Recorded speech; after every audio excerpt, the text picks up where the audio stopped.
everyone, and welcome back to the Fortitude Fix. I hope you're well. My name is DaShanna, and in today's video, I just wanted to keep it completely real with y'all. And I just wanted to talk about how I was feeling in life and what's been going on with me, and also how I've been feeling about my channel. So I will just start off by saying dealing with grief while pregnant is a lot, y'all. It is a lot. And so if you're new to my channel, hey, welcome. Go ahead and subscribe and become part of the fam. I would love to have you. And if you're returning, you probably have seen or heard in one of my most recent videos that my mom passed away in December.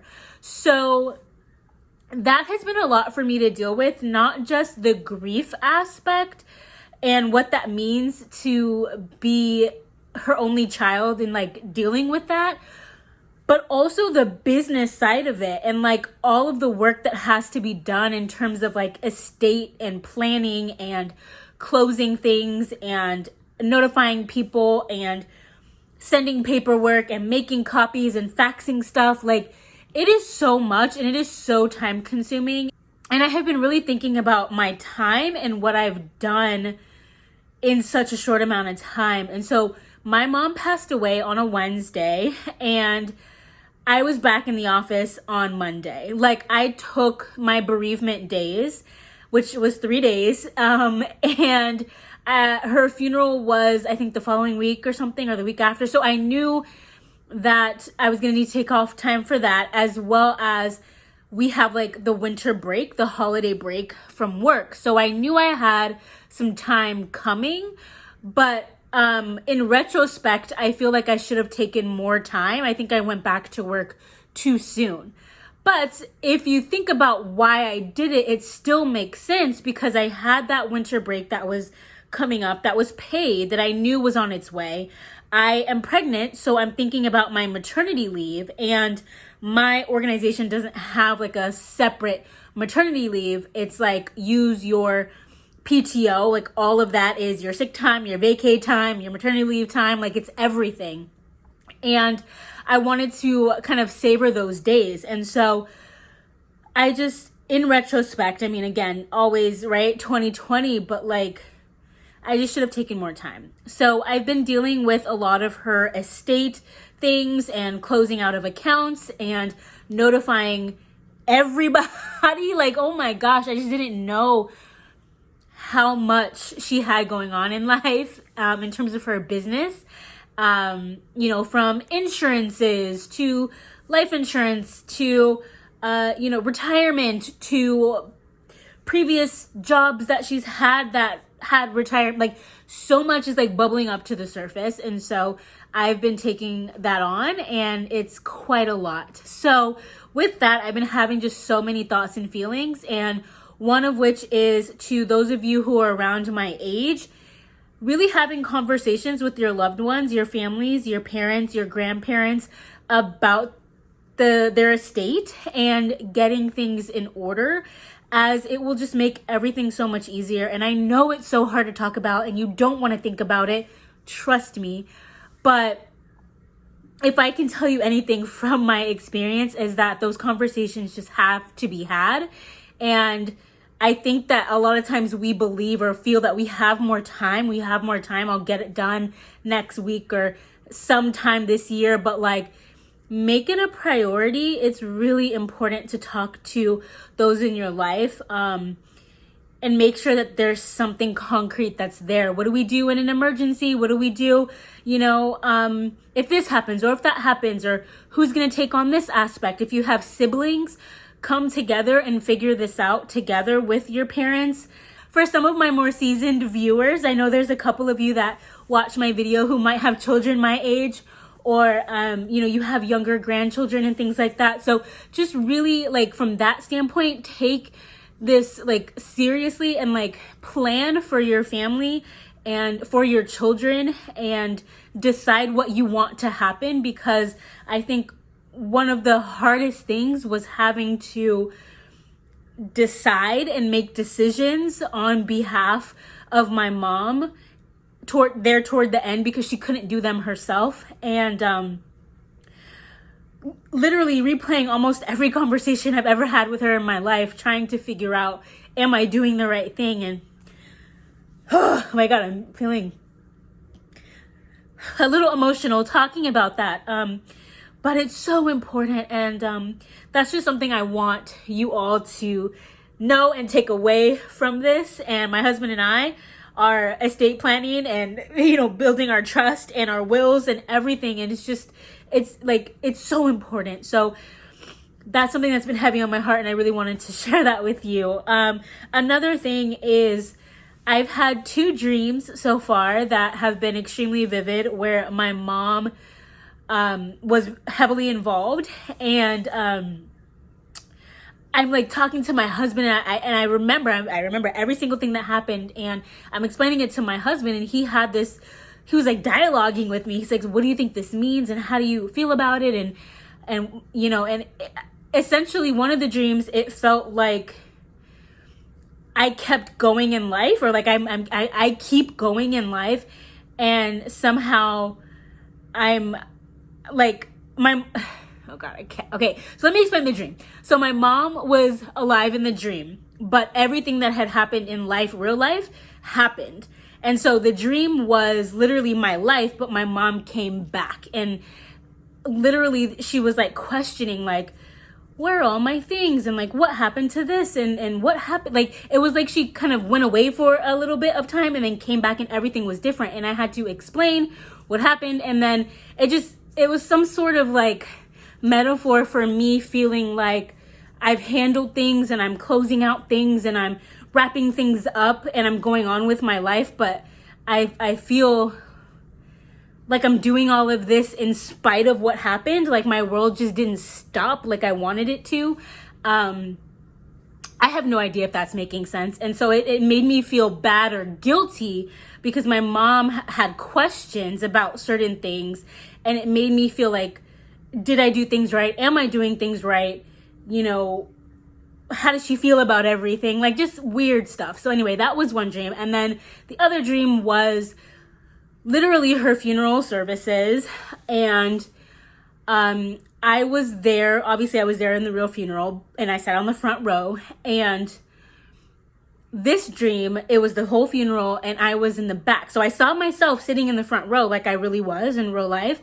But in the dream, I was actually going through the emotions and feeling the weight of it all in the back, if that makes sense. So I'm watching everything happen, and I'm watching myself sit there, and that is the separation of my feeling and emotion versus what was actually happening in the funeral in real life. And so I somehow had to disassociate, I think, in order to get through the funeral.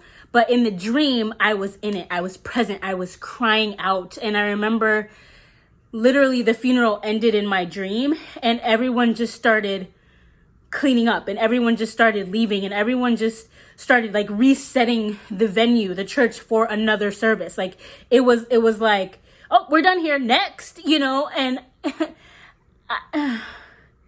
it hurt me, and I'm in the back, and I'm wailing. Like, when I tell you, I was crying out, I was on my hands and knees, I was screaming. Like, it felt like everyone else was just going on about regular business, and we did the funeral, now what? And I'm sitting here like, this can't be it. This can't be over. Like, this is not done. Like this isn't life. Like, and it had to do with a lot of my feelings about her experience in ministry and being a pastor, and everyone kind of around and happy and excited. But there were certain things that just don't sit well with me regarding some of that and her experience. And I took that to heart in this dream.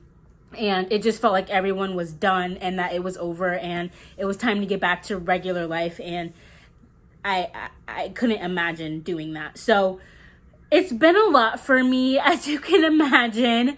I will go into another, other detail in a different video, but that's kind of what's been going on. And then I posted something on Instagram. I don't know if you all follow me over at TheFortitudeFix on Instagram.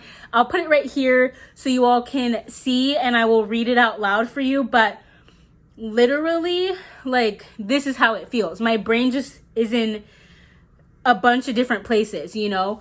I replay the funeral every single day in my head. Vivid images of everything.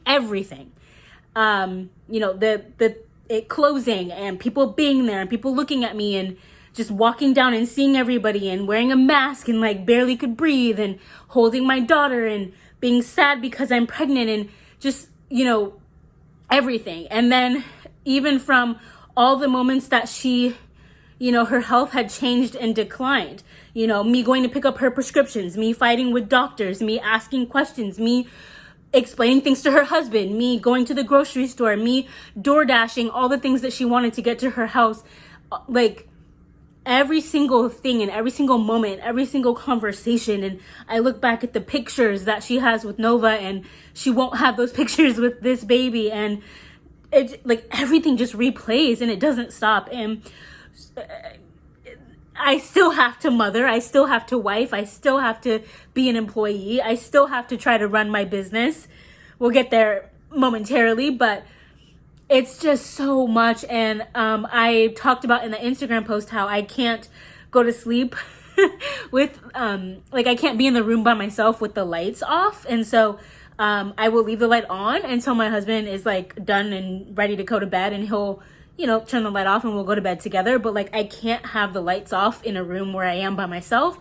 You know, I sometimes feel so numb, and then my baby that I'm pregnant with now just starts kicking and like reminds me to come back to reality. You know, I see Nova kiss my belly, and I see my husband ask me how I am and wipe my tears away when I cry in the middle of the night, and just like everything. So that's my life right now, and I'm doing my very best to do all the things, and this is my outlet. And so when it comes to my business and when it comes to YouTube, I think that I have grown, and I know that I have grown here on this platform because I started sharing my sickle cell journey, my pregnancy journey, for sure, being pregnant with sickle cell, with fibroids. Like, all of those videos are some of my most watched videos here on this channel. And I am more than like motherhood. You know, I say like motherhood and lifestyle is this channel. I haven't talked so much about the lifestyle part. And I was thinking about why I started the Fortitude Fix. And if you go back and watch some of my old videos, I'm in my room with this camera that I had to put a mirror behind so that I could see if I was in frame. I kept turning it off and on, trying to reposition the chair to get exactly in the shot, you know, because I didn't have a camera like this, and the lighting was terrible and my thumbnails were horrible. But those videos are still here on this channel, and they're gonna stay here because that's where I started. And the Fortitude Fix is more than motherhood, and I, DaShanna, am more than motherhood. And I want you all to know more about me and know, as I build my brand, what it is that I want to do in this world and like what my legacy will be. So I know that family and motherhood is super important to me, and I think you can see that conveyed in my videos. But I also want to host conferences. I want to do a TED Talk. I want to talk more about grief. I want to expand my online shop. I have an Etsy shop. It's always linked down below. I want to author books and sell my books and my ideas. I want to, you know, travel and do speaking engagements. Like, there's so much stuff here, and I want to make that a part of this channel again.